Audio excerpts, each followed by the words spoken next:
প্রিয় বন্ধুরা, আমাদের মধ্যে বোধহয় এমন কেউ নেই যে এই কথাগুলো কখনো শোনেনি। যেমন ঈর্ষা করিও না, চেষ্টা করো, অথবা তোমার হিংসা আমার জয়। এমনকি লঘু হাস্যরসিকতাতেও আমরা কিন্তু প্রায়ই বলে থাকি, হিংসায় যত জ্বলবি লুচির মতো ফুলবি। এই কথাগুলো থেকে অন্তত এইটুকু বোঝা যায় যে হিংসা একটি নেতিবাচক বিষয় এবং এর ফলাফল মোটেও সুখকর নয়। কিন্তু বাস্তবটা হচ্ছে মানুষ মাত্রই হিংসাপ্রবণ, বা মানুষের যত আদিম প্রবৃত্তি আছে হিংসা তার মধ্যে অন্যতম।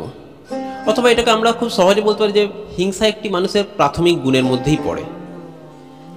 আমাদের শাস্ত্রে মানুষের মধ্যে 6 রকম রিপুর কথা বলা হয়েছে, যাকে ষড়রিপুও বলা হয়, যথা কাম, ক্রোধ, লোভ, মোহ, মদ এবং মাৎসর্য।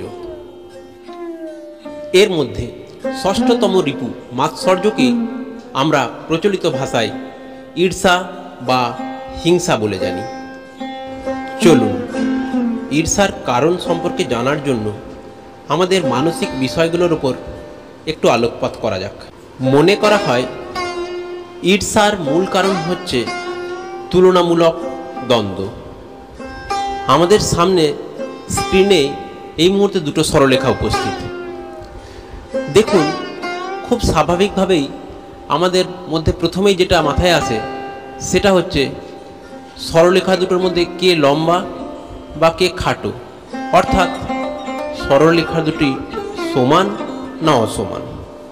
একই ক্যানভাসে যদি আমাদের সামনে গ্রাম এবং শহরের ছবি থেকে থাকে, আমরা কিন্তু স্বাভাবিকভাবেই ছবির গুণগত বৈশিষ্ট্য নিয়ে যত না ভাবি, তার থেকেও বেশি ভাবি গ্রাম আর শহরের মধ্যে তুলনামূলক পার্থক্য।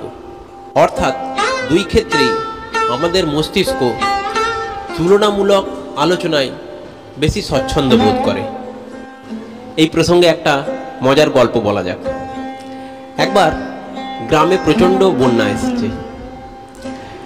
এই অবস্থায় রাম এসে শ্যামকে সতর্ক করল যে, শ্যাম, তুমি শীঘ্র যাও, তোমার গরু ছাগলগুলো মনে হচ্ছে বন্যায় ভেসে যাচ্ছে। শ্যাম খুব চিন্তিত এবং উদ্বিগ্ন হয়ে জিজ্ঞেস করল, আচ্ছা, গরু ছাগলগুলো যে ভেসে যাচ্ছে, তাহলে তো হরির ছাগলগুলোও ভেসে যাচ্ছে। শ্যাম বলল, হ্যাঁ, হরির ছাগলগুলোও ভেসে যাচ্ছে। আচ্ছা, তাহলে যদুর ছাগলগুলোও নিশ্চয়ই ভেসে যাচ্ছে। বলছে, হ্যাঁ। শ্যাম তখন আরও উচ্ছ্বসিত হয়ে জিজ্ঞেস করলো, তাহলে তো নিশ্চয়ই মধুর ছাগলগুলোও ভেসে যাচ্ছে।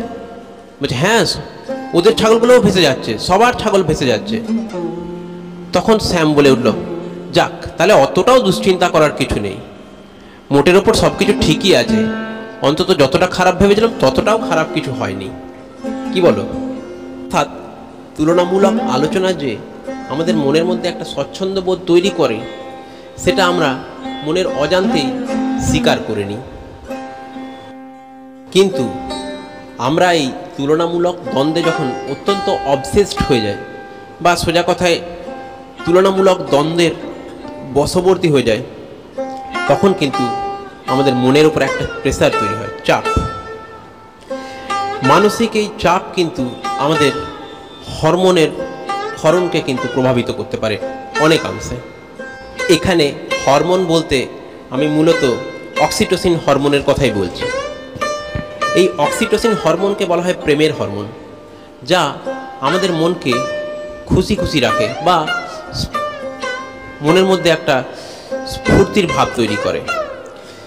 কিন্তু এটাও দেখা গেছে মনের নেতিবাচক অবস্থায় বা নেতিবাচক পরিস্থিতিতে এই হরমোনই কিন্তু মানুষের মনের ওপর অনেক রকম নেতিবাচক প্রভাব বিস্তার করতে পারে, বা সোজা কথায় মানসিক চাপের কারণ হয়ে উঠতে পারে। সুতরাং একই হরমোন ইতিবাচক পরিস্থিতিতে ইতিবাচক ফল দিচ্ছে, আবার নেতিবাচক পরিস্থিতিতে মনের ওপর নেতিবাচক প্রভাব বিস্তার করে। আর এই তুলনামূলক দ্বন্দ্বজনিত যে মানসিক অবসাদ বা মানসিক চাপ, একেই তো আমরা ঈর্ষা বলে জানি। অর্থাৎ আমাদের নিজের সাথে অন্যের তুলনা অথবা তুলনামূলক আলোচনা আমার বা আমাদের ঈর্ষার কিন্তু মূল কারণ। বাস্তবে মানুষ একাকী অবস্থায় হিংসা করে না। মানুষ কখনোই নিজের সাথে নিজেকে তুলনা করে না, তাই মানুষ নিজেকে কখনোই হিংসাও করে না।